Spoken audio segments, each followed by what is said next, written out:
It has been a long journey of 51 years since 1959 that relations between India and the United States of America have only but grown stronger. From Dwight Eisenhower, the first US president to visit India, and now to the 44th president of the United States, India has been a long-standing partner. Indians are always known to welcome their guests with extended arms, and for President Barack Obama and the First Lady, Michelle Obama, this was expressed with joy and festivity in Mumbai.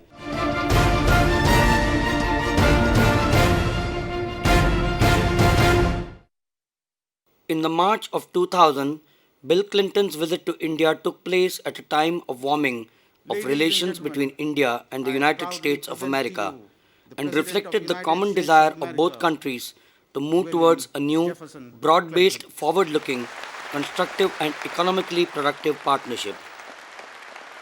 It witnessed natural affinities characterized by pluralistic and open societies, common language, good track records of democracy, and common commitment to the rule of law and basic freedoms. I have brought quite a group from the United States, including 6 members of our Congress. Some of the areas which the two countries were well placed were to launch a new era of cooperation in science and technology, energy, environment, infrastructure development, and information technology. Cooperation was also intensified between professional societies and business and trade. Partnership of mutual respect and common endeavor with the United States. If we have the right kind of partnership, and the best of India that I have seen in these last few days becomes the guiding force for all of India, then Gandhi's cherished hope will become the accepted reality for your children and America's children in this new century. Thank you, and God bless you.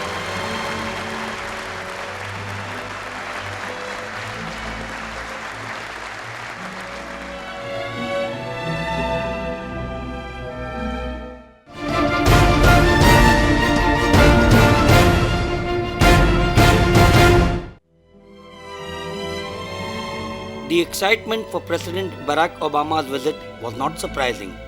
It was expected to be marked by excitement, pomp, and ceremony.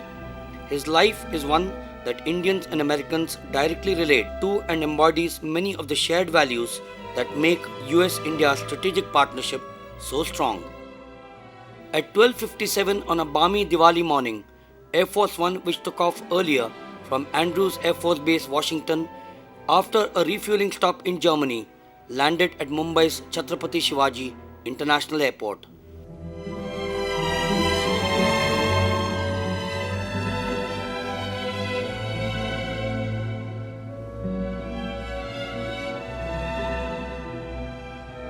He was received by Chief Minister of Maharashtra Ashok Chavan, Salman Khurshid, Minister in Waiting, and members of the Diplomatic Corps. President Obama and First Lady Michelle boarded Marine One on their onward journey to INS Shikra, and from there on to their abode of the next 2 days, the Taj Palace and Hotel, one of the venues of the dastardly act of 2611. This stay would signify the resolve of the people of the two nations to come together on one platform to combat the evil of terror. The President and the First Lady bowed to the resilience of those who fell on 2611 at a memorial erected at the hotel, and which reads, "For now and forever, you will inspire us." They then signed the condolence book paying tributes. The President wrote, "We will always remember the events of 2611, not only the sorrow but also the courage and humanity that was displayed that day. The United States stands in solidarity with all of Mumbai and also all of India in working to eradicate the scourge of terrorism, and we affirm our lasting friendship with the Indian people." The President touched the hearts of all those who had gathered to see his gesture. On behalf of Michelle and myself, I want to say what an extraordinary honor it is to be here in India. I want to thank the people of Mumbai and all of you here today for your extraordinarily warm welcome. And I want to say to the people of India how much we are looking forward to spending the next 3 days in this remarkable country and to deepening the partnership between our two countries. I know there's been a great deal of commentary on our decision to begin our visit here in this dynamic city at this historic hotel. And to those who have asked whether this is intended to send a message, my answer is simply absolutely. Mumbai is a symbol of the incredible energy and optimism that defines India in the 21st century. And ever since those horrific days 2 years ago, the Taj has been the symbol of the strength and the resilience of the Indian people. So yes, we visit here to send a very clear message that in our determination to give our people a future of security and prosperity, the United States and India stand united. A few moments ago, Michelle and I had the opportunity to visit the memorial here and to honor the memory of those who were lost. And we also had the privilege of meeting with some of their families, as well as some of the courageous survivors. I thank them all for joining us here today, along with so many others who endured the anguish of those 4 days in November. We'll never forget the awful images of 26/11, including the flames from this hotel that lit up the night sky. We'll never forget how the world, including the American people, watched and grieved with all of India. But the resolve and the resilience of the Indian people during those attacks stood in stark contrast to the savagery of the terrorists. The murderers came to kill innocent civilians that day. But those of you here risked everything to save human life. You are strangers who helped strangers, hostages who worked together to break free and escape, hotel staff who stayed behind to escort guests to safety, including the hotel manager, even after he lost his own family, a nanny who braved the bullets to protect a young boy, and Indians in uniform who stopped the carnage and whose colleagues made the ultimate sacrifice. The perpetrators wanted to pit believers of different faiths against one another, but they failed. Because here in Mumbai, the diversity that is India's strength was on full display.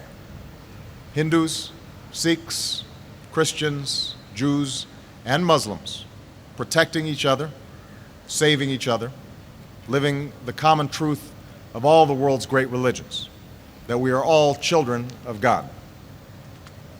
Those who attacked Mumbai wanted to demoralize this city and this country, but they failed. Because the very next day, Mumbaikars came back to work. Hotel staff reported for their shifts. Workers returned to their businesses. And within weeks, this hotel was once again welcoming guests from around the world. By striking the places where our countries and people come together, those who perpetrated these horrific attacks hoped to drive us apart. For just as Indian citizens lost their lives on 9/11, American citizens lost their lives here on 26/11, along with the citizens of many nations. And just as our people prayed together at candlelight vigils, our governments have worked closer than ever, sharing intelligence, preventing more attacks, and demanding that the perpetrators be brought to justice. Indeed, today, the United States and India are working together more closely than ever to keep our people safe. And I look forward to deepening our counterterrorism cooperation even further when I meet with Prime Minister Singh in New Delhi. We go forward with confidence, knowing that history is on our side.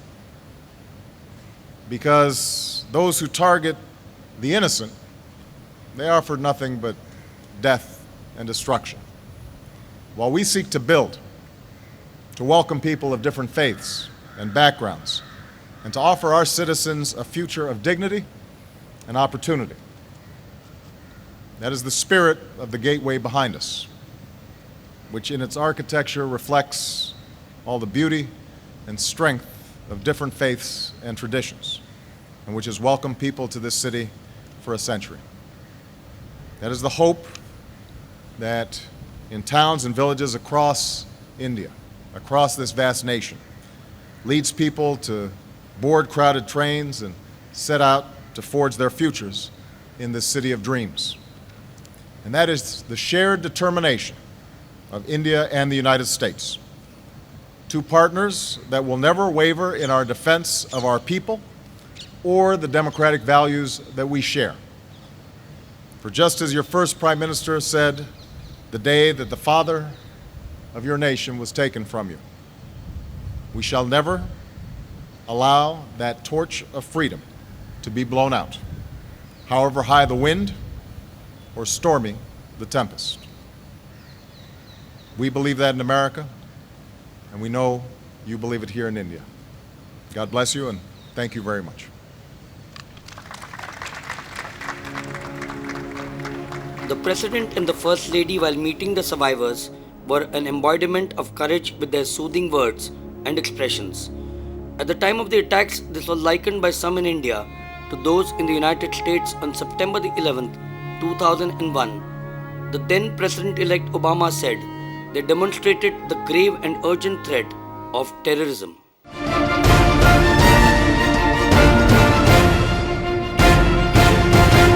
President Obama has been a firm believer in non-violence. His tribute to those who fell on 26/11 was very poignant, and his ever admiration for the father of our nation, Mahatma Gandhi, was all the more evident with his visit to Mani Bhavan. The Mani Bhavan acted as a focal point of Mahatma Gandhi's political activities in Mumbai from 1917 to 1934. For President Obama and Michelle Obama, this visit was one of great significance as he follows in the ideals of Mahatma Gandhi. To Obama, Gandhiji's vision and dreams were for the community as a whole and still hold good for the entire world. At the end of a 30-minute guided tour, President Obama wrote, "I am filled with hope and inspiration as I have the privilege to view this testament to Gandhi's life. He is a hero, not just to India, but to the world." Elegantly dressed in a grey, the First Lady Michelle Obama was a perfect complement to her husband. She wrote, "This visit will be one that I will always treasure. The life and teachings of Gandhi must be shared with our children around the world."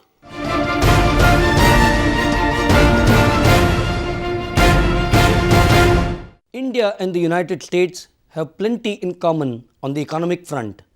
Both the nations have a regular exchange of visits on industry and commerce. President Barack Obama met the captains of industry of a nation, both India and the United States, which are on the move, and he acknowledged India as a nation which has already risen in the Committee of Nations. The President's entourage was accompanied by 200 CEOs of industry in the United States, and they interacted with their Indian counterparts. The bilateral relations between India and the United States have been extensive. Obama's landing into Mumbai is acknowledged as India's growing economic prowess, powered by the private sectors. The financial sector is growing at more than 20%. Indian industry has ventured into buying global companies in the United States. Foreign trade and financial flows are huge. Export of dual-use technology to India is one way for the Obama administration to generate revenue as well as jobs for the US economy. President Obama addressed the men who will venture to make business relations between the two countries on an all-time high. Some of you may know this. Last year, I was honored to become the first American president to help celebrate the Festival of Lights in the White House.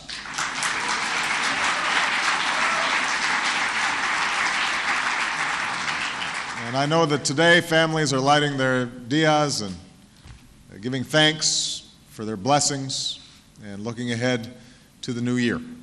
So to all of you who are observing this sacred holiday here and around the world, happy Diwali and Saal Mubarak.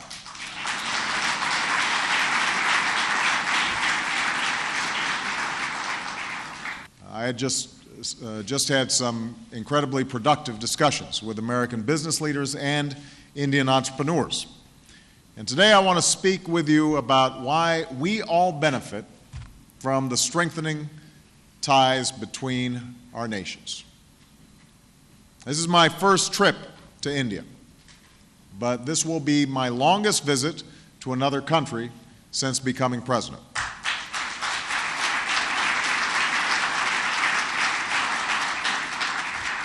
And that's because I believe that the relationship between the United States and India will be one of the defining and indispensable partnerships of the 21st century. Americans have helped build India, and India has helped to build America. Today, your country is one of the fastest growing economies in the world. And while there are many amazing success stories and rapidly expanding markets in Asia, the sheer size and pace of India's progress in just 2 decades is one of the most stunning achievements in human history. This is a fact. Now, undoubtedly, that means that the United States and India will engage in a healthy competition for markets and jobs and industries of the future. But it also offers the prospect of expanded commercial ties that strongly benefit both countries. The United States sees Asia, and especially India, as a market of the future. We don't simply welcome your rise as a nation and a people. We ardently support it. We want to invest in it. And I'm here because I believe that in our interconnected world, increased commerce between the United States and India can be and will be a win-win proposition for both nations.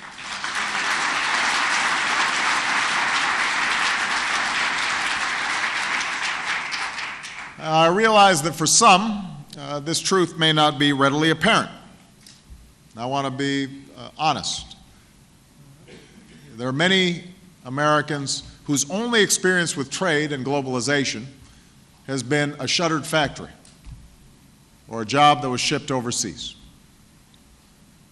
And there still exists a caricature of India as a land of call centers and back offices that cost American jobs. That's a real perception. Here in India, I know that many still see the arrival of American companies and products as a threat to small shopkeepers and to India's ancient and proud culture. But these old stereotypes, these old concerns, ignore today's reality. In 2010, trade between our countries is not just a one-way street of American jobs and companies moving to India. It is a dynamic, two-way relationship that is creating jobs, growth, and higher living standards in both our countries. And that is the truth.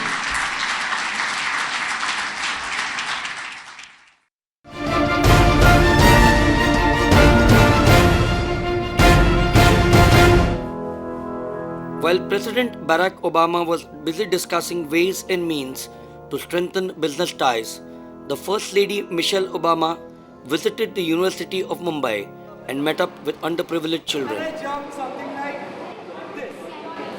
That's While she is a mother first and foremost to Malia and Shasha, promoting service and working with young people has remained a staple of her career and her interest. The First Lady showed all this and her keenness. She emphasized on a campaign to bring together community leaders.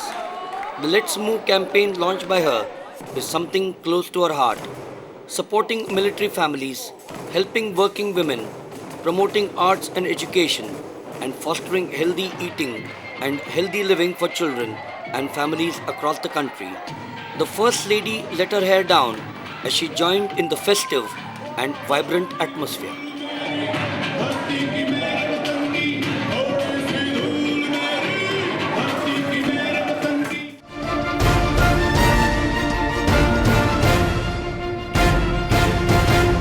A day which had mixed memories for the President and the First Lady, starting with the tributes to the victims of 26/11, ending by a meeting the youth of tomorrow. was a day which will be etched in the minds of the first couple. Day 2 commenced on a very joyous note. Diwali, the festival of light, holds a special place for all communities, and President Barack Obama and the First Lady had this celebration at the top of their mind. On day 2, the President and the First Lady visited the Holy Family School in Colaba. Both of them evinced keen interest as they went around the school and followed the various work that the young students had put in. For the President, his values come from the heartland, hard work and education, and the conviction that a life so blessed should be lived in service of others. And that is why it was so easy for him to relate with the boys and the girls. For the President and the First Lady, there could not have been an opportune moment than Diwali, the festival of lights.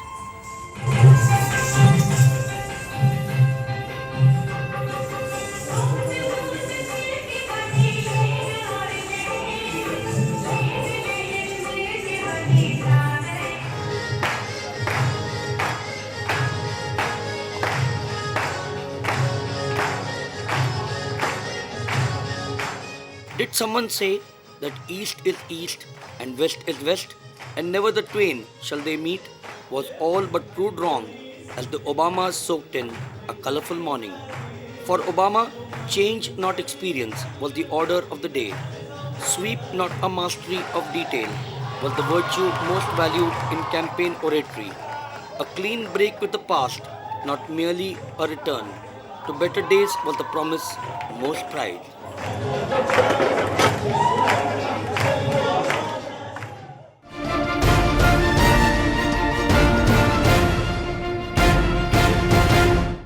The first couple from the United States spent time at St. Xavier's College, named after Francis Xavier, the 19th century Spanish Jesuit saint. In the rapidly evolving field of international education, the United States and India offer a fresh perspective in educational advising, fellowship support and facilitating academic dialogue. Both the nations and its students have contemporary interest, provide forums for interfacing with the city society through collaborative lectures, greater communication through e-enabled mediums. I want to urge you today to ask my husband some tough questions, all right?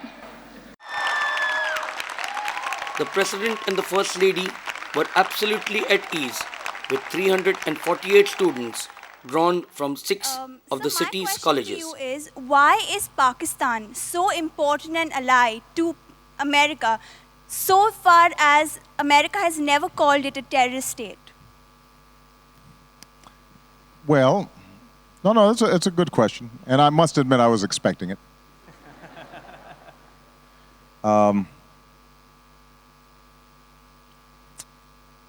Pakistan is an enormous country. It is a strategically important country, not just for the United States, but for the world. It is a country whose people have enormous potential, but it is also right now a country that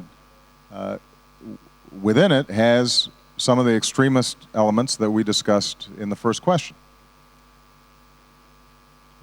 That's not unique to Pakistan, but obviously it exists in Pakistan. The Pakistani government is very aware of that.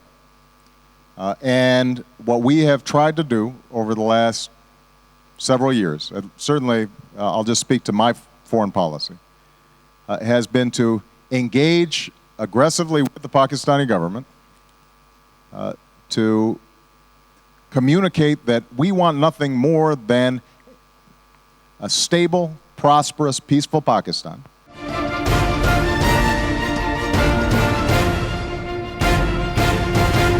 Themes of global strategic partnership were addressed in Mumbai.